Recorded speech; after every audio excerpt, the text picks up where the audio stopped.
Hello friends, कैसे हैं आप लोग। सबको मेरा जय भीम, नमो बुद्धाय। बाबा Saheb Ambedkar life and mission. आज का टॉपिक है पुस्तकों का प्रेम और एशिया की सबसे बड़ी निजी लाइब्रेरी। बाबा साहब का पुस्तक प्रेम जग जाहिर था।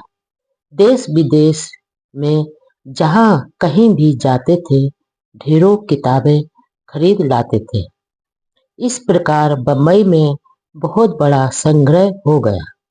विदेशों में कई तरह की डिजाइनों के आवासीय मकानों को देखने के बाद उनकी भी अपना बढ़िया आवास घर बनाने की इच्छा हुई, जिसमें एक विशाल लाइब्रेरी भी हो। बाबा साहब ने उन्हीं दिनों बम्बई के दादर इलाके की हिंदू कॉलोनी में एक प्लाट प्लाट प्लाट खरीदकर मकान बनाना शुरू किया। इससे पहले नक्शे से संबंधित बड़ी किताब पढ़ डाली।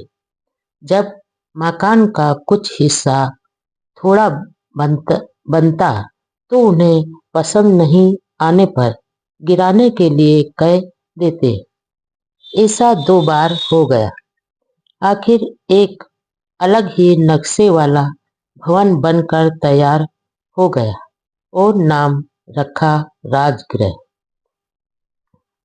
बौद्ध धर्म के प्रति श्रद्धा होने के कारण बौद्धों शासकों का प्राचीन शहर राजगृह नाम प्रिय लगा, जिसका तथागत बुद्ध के प्रति भी गहरा संबंध रहा है। राजगृह के एक बड़े भाग में उनकी प्रिय पुस्तकों को जमाया गया। बाबा साहब की पुस्तकों का यह विशाल संग्रह एशिया की सबसे बड़ी निजी पुस्तकालय था। वह अपने परिवार के साथ यहाँ रहते थे। यहाँ प्रायः उनके निमंत्रण तथा राजनैतिक व सामाजिक क्षेत्रों के लोग मिलने आते रहते थे। बाबा साहब को किताबों से इतना गहरा लगाव था कि जिस ठाकर प्रकाशक द्वारा उनकी पुस्तकों के रॉयल्टी लेते थे, उससे भी ज्यादा कीमत की वापस वहां से किताबें खरीद लेते थे। बम्बई में ठाकर कंपनी के शोरूम में जब जाते थे तो वह इतनी सारी किताबें खरीद लेते थे कि 3 जनों को वे किताबें उठाकर उनकी कार में रखनी पड़ती थी। बाबा साहब के परिनिर्वाण के बाद राजगृह में लाइब्रेरी की सारी किताबें उनकी बनाई संस्था पीपुल्स एजुकेशन सोसाइटी ने खरीद ली और सोसाइटी के सिद्धार्थ कॉलेज बम्बई और मिलिंद कॉलेज औरंगाबाद में रखी हुई हैं। किताबों की तरह बाबा साहब को तरह तरह के पेन खरीदने का भी बहुत बड़ा शौक था। एक अमेरिकन यात्री ने इसे देखकर अचंभे के साथ लिखा कि इतनी बड़ी होम लाइब्रेरी मैंने कहीं नहीं देखी। जब बाबा साहब पढ़ने और लिखने बैठते थे तो भूख प्यास नींद आराम सब भूल जाते थे। अधिक अध्ययन के कारण उनकी आंखों की रोशनी भी कम हो गई। जब डॉक्टर ने पढ़ना कम करने की सलाह दी तो दुख व चिंता के मारे उनकी आंखों में आंसू आ गए। सोचने लगे, क्या पुस्तकों से मेरा संबंध टूट जाएगा। ऐसे थे वे कर्मयोगी। एक बार पंडित मदन मोहन मालवीय ने लाइब्रेरी की पुस्तकों के उस समय 2 लाख रुपए ऑफर किए, लेकिन बाबा साहब ने इनकार कर दिया। अब देश का ध्यान संविधान निर्माण की ओर। अब देश में संविधान निर्माण की दशा की ओर लोगों का ध्यान ज्यादा था। गांधी जी ने अहिंसक संघर्ष स्थगित कर दिया। मई 1934 में कांग्रेस कमेटी ने भी अपनी नीति बदल दी। कांग्रेस ने श्वेत पत्र और कम्युनल अवार्ड का खंडन कर दिया, लेकिन मुस्लिम लीग कम्युनल अवार्ड के तहत अधिकार चाहती थी। ऐसे में मुस्लिम लीग को खुश करने के लिए जुलाई 1934 में बंबई अधिवेशन में कांग्रेस ने कहा, कांग्रेस पार्टी ने कम्युनल अवार्ड को ना स्वीकार किया है और ना ही रद्द किया है। गांधी जी के नेतृत्व में कांग्रेस पार्टी में ऐसी दोहरी राजनीति की खेली जा रही थी। डॉक्टर अंबेडकर जी बार बार गांधी जी से कहते रहे कि पूना पैक्ट की शर्तों को पालन होना चाहिए। इसी समय बंबई विधान परिषद ने रघुनाथ राव बरफले ने अछूतों के खिलाफ भेदभाव मिटाने के लिए प्रस्ताव रखा। विरोधियों ने यूं तो बिल को सराहा, लेकिन आखिर उसे रद्द कर दिया। इसी दौरान वकालत के संबंध में डॉक्टर अंबेडकर जी दौलताबाद गए। अपने साथियों के साथ वे पुराना किला देखने गए। अपने हाथ पैर धोने के लिए उन्होंने वहां के तालाब का पानी लिया। इतने में एक रूढ़िवादी मुसलमान जोर से चिल्लाया, डेडो ने तालाब को अपवित्र कर दिया है। यह सुनकर कई मुसलमान इकट्ठे हो गए। हालात बिगड़ते हुए देखकर डॉक्टर अंबेडकर जी ने एक मुसलमान नेता को शांत के साथ निडरता से कहा, क्या तुम्हारा धर्म यही सिखाता है? यदि मैं मुसलमान होता तो भी क्या इस तालाब पर पानी पीने के लिए रोकते? इसके बाद भीड़ शांत हो गई, लेकिन पुलिस ने एक सिपाही को बाबा साहब के साथ रखा ताकि किसी अन्य स्थान पर कोई अपमानजनक घटना न हो। इसी तरह एक बार दिसंबर 1934 में डॉक्टर अंबेडकर जी सिंहगढ़ गए हुए थे। वहां से सीधे भोर रियासत में अछूतों की सभा में जा रहे थे, तो रास्ते में 60-70 धर्मांध हिंदू हाथों में डंडे लाठियां लेकर गढ़ पर आ गए और बोले, तुमने शिवाजी का गढ़ अपवित्र कर दिया। हमला करने वाले ही थे कि डॉक्टर अंबेडकर जी ने साहसपूर्ण गर्जना के साथ जवाब देकर हमला नाकाम कर दिया। इस घटना के बाद सुनकर रमाबाई को भारी सदमा पहुंचा और कुछ दिनों बीमार सी दशा में रही। इन्हीं दिनों ज्वाइंट कमेटी की रिपोर्ट प्रकाशित हो गई और 19 दिसंबर 1934 को ब्रिटिश संसद में भारतीय संविधान का इंडिया बिल पेश किया गया। कमेटी की रिपोर्ट पर अपने विचार में डॉक्टर अंबेडकर जी ने विधान परिषद की स्थापना व गठन का विरोध किया। उन्होंने कहा कि दूसरे सदनों की स्थापना के साथ पूना पैक्ट का उद्देश्य खत्म हो जाएगा। इसके अलावा दूसरे सदनों में अछूत उम्मीदवार अपने चुनाव में अमीर व प्रभावशाली हिंदू उम्मीदवारों के सामने जीत नहीं पाएंगे। डॉक्टर अंबेडकर जी ने जॉइंट कमेटी की रिपोर्ट को भारत की प्रगति में रुकावट डालने वाला बताया। विधान परिषद की स्थापना का बाबा साहब ने साइमन कमीशन के सामने और गोलमेज सम्मेलन में भी विरोध किया था। दरअसल डॉक्टर अंबेडकर जी अछूतों के अधिकारों के प्रति पूरे सजग थे। वे हर अगले कदम की पूरी जानकारी लेते हुए तुरंत सक्रिय हो जाते थे। ब्रिटिश संसद में जॉइंट कमेटी की रिपोर्ट के अनुसार बनाए गए भारत विधेयक इंडिया बिल पर जोरदार बहस हुई। संसद में ब्रिटेन की कंजरवेटिव पार्टी के सदस्य A.W. गुडमैन ने अछूतों को अधिक अधिकार देने का पक्ष लेते हुए प्रभावशाली भाषण दिया। उन्होंने कहा कि केंद्रीय व प्रांतीय विधान सभाओं में अछूतों को दिया गया प्रतिनिधित्व बहुत कम है। भारत में कांग्रेसी नेताओं ने कॉमनवेल्थ अवार्ड को न स्वीकार और न अस्वीकार की नीति अपनाकर मुद्दे को बहुत उलझन में डाल दिया है।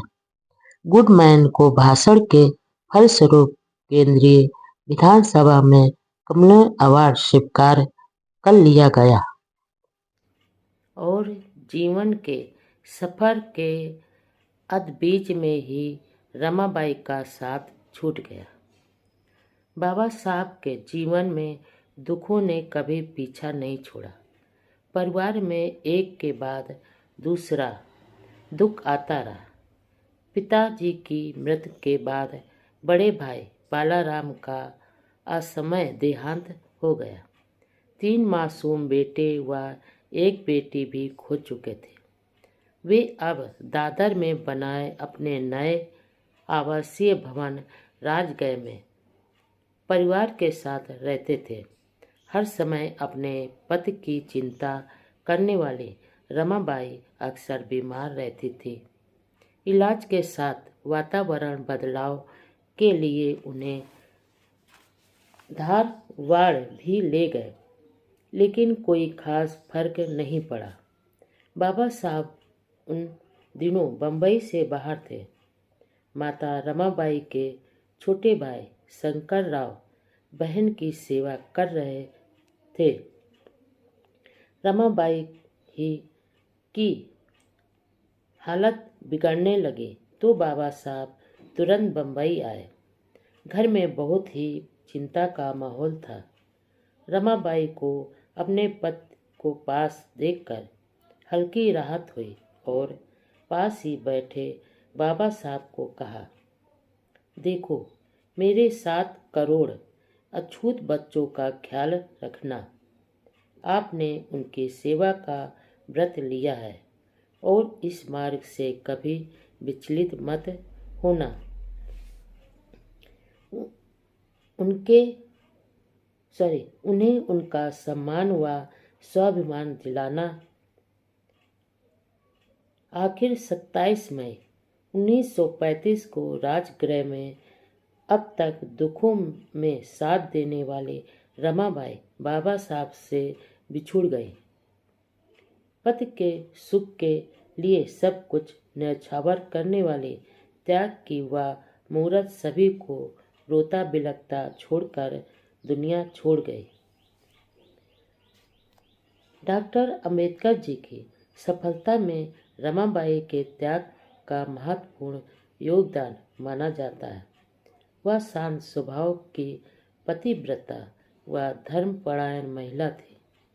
अंगतुकों का आदर सत्कार करना, सम्मान करना उनका धर्म था। 10-12 विद्यार्थी उनके यहाँ भोजन किया करते थे।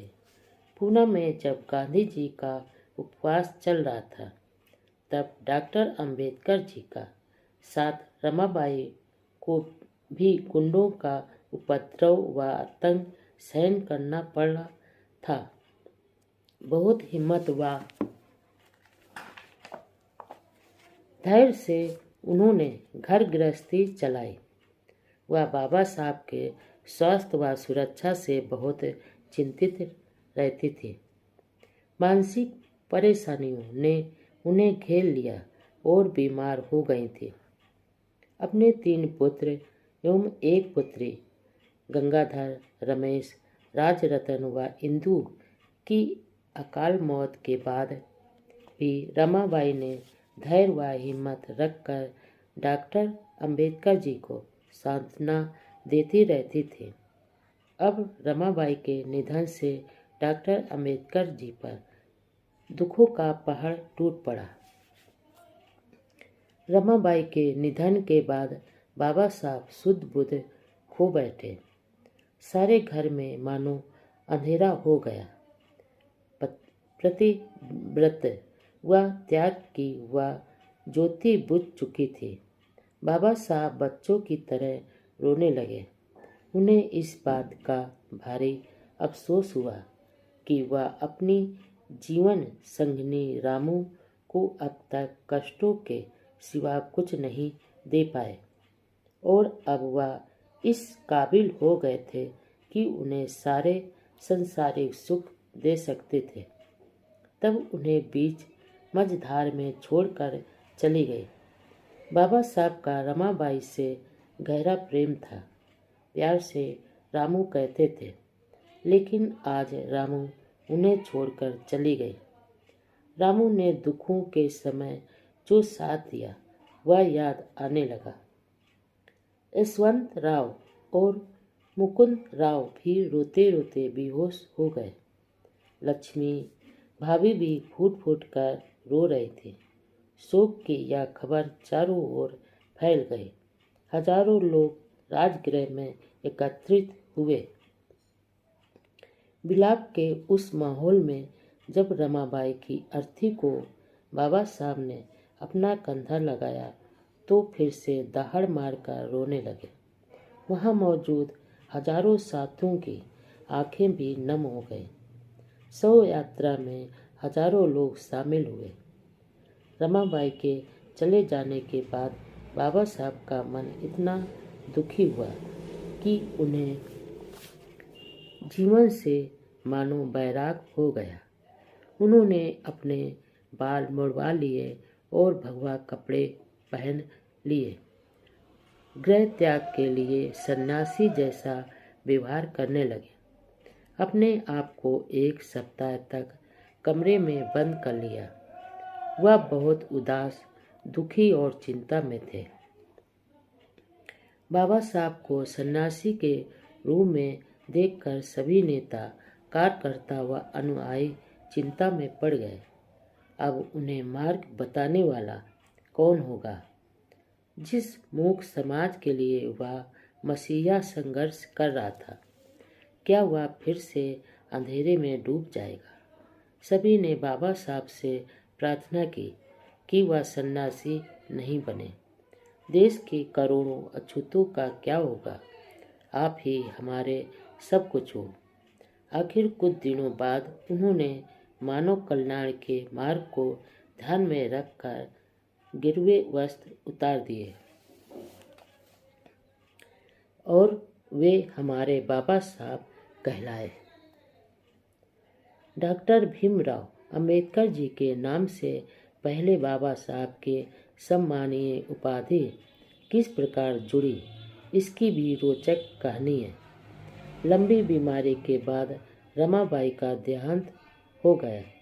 इससे पहले माता पिता और फिर एक एक कर 4 बेटे बेटियां भी बिछुड़ चुके थे। रमाबाई के बाद तो डॉक्टर अंबेडकर जी बहुत उदास व दुखी हो गए। अंतिम संस्कार के बाद सप्ताह भर तक स्वयं को कमरे में बंद कर आंसू बहाते रहे। परिजनों ने दरवाज़ा खटखटाया, बहुत पुकारा, विनती की। आखिर निकट सहयोगियों के आग्रह से दरवाज़ा खुला तो सभी यह देखकर दंग रह गए कि उनके मसीहा को तो बैराग हो गया है। सिर में काफ़ी दर्द रहने लगा। ऐसा ही सिर दर्द माता भीमाबाई को होता था। इलाज से कोई फर्क नहीं पड़ा तो केव धाम संस्थान लोनावाला में एक आयुर्वेदिक केंद्र पर इलाज के लिए गए।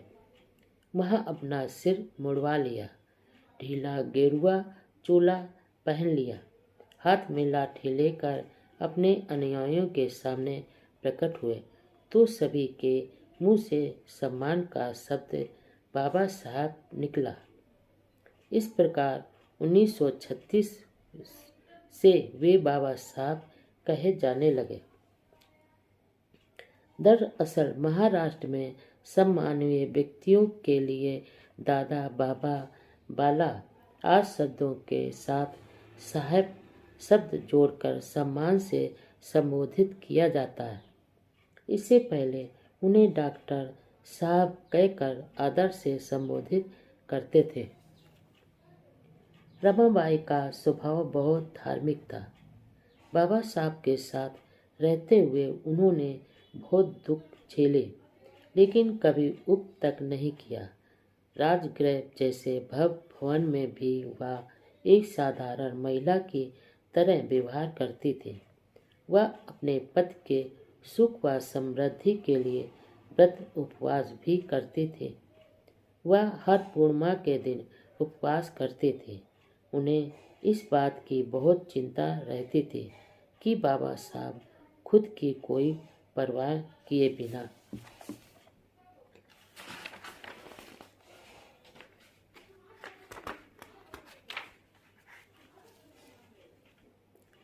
रात दिन सामाजिक कार्यों में व्यस्त रहते हैं। कभी कभी उन लोगों पर गुस्सा आता था जो बाबा साहब को देर सवेर सभाओं में ले जाते थे। कभी इस बात पर रमाबाई नाराज भी हुई तो बाबा साहब ने शांति से समझाया। महाराष्ट्र में पंढरपुर एक बड़ा हिंदू तीर्थ माना जाता है, लेकिन वहाँ अछूतों का प्रवेश वर्जित था, इसलिए दूर से ही प्रार्थना करनी पड़ती थी। एक बार रमाबाई ने पंढरपुर की यात्रा करने की इच्छा जताई। बाबा साहब को मालूम था कि वहाँ अपमान होगा, इसलिए रमाबाई को समझाया। जो पंढरपुर का देवता अपने भक्तों से भेदभाव कर अलग रहता है, उस देवता के दर्शन से क्या लाभ। हम दोनों निस्वार्थ भाव से दीन दुखी भाइयों की सेवा कर अनगिनत पंढरपुर बनाएंगे। रमाबाई के वियोग से बाबा साहब अकेले हो गए, लेकिन इस अकेलेपन को उन्होंने सृजनात्मक ढंग से उपयोग किया। उनका अध्ययन व ग्रंथ लेखन का काम बहुत बढ़ गया। वह दिन रात पढ़ने लिखने, चिंतन व सामाजिक गतिविधियों में व्यस्त रहने लगे। रमाबाई के शोक में पूरा परिवार व शुभचिंतक थे। इसी दौरान बाबा साहब को बम्बई सरकार ने 1 जून 1935 से सरकारी लॉ कॉलेज का प्रिंसिपल नियुक्त कर दिया। इस कॉलेज में शिक्षा सुधार के लिए उन्होंने एक योजना सरकार को सौंपी। यहाँ कामकाज की जिम्मेदारी काफ़ी थी, लेकिन बाबा साहब की आर्थिक स्थिति ठीक नहीं थी, इसलिए इस नौकरी को छोड़ना नहीं चाहते थे। राजगृह के निर्माण में वह काफ़ी कर्जदार हो गए थे। जुलाई में अखबारों ने खबर छापी कि डॉक्टर अंबेडकर राजनीति छोड़ देंगे। बॉम्बे क्रॉनिकल ने लिखा कि डॉक्टर अंबेडकर हाई कोर्ट में जज बनेंगे या नए सुधारों के अधीन मंत्री बनेंगे। लॉर्ड ब्रेवोन ने बाबा साहब को जिला न्यायाधीश की नौकरी पेश की और साथ ही कहा कि उन्हें जल्दी ही हाई कोर्ट का जज बना दिया जाएगा। डॉक्टर अंबेडकर जी जैसे व्यक्ति के लिए जज का पद भी छोटा था।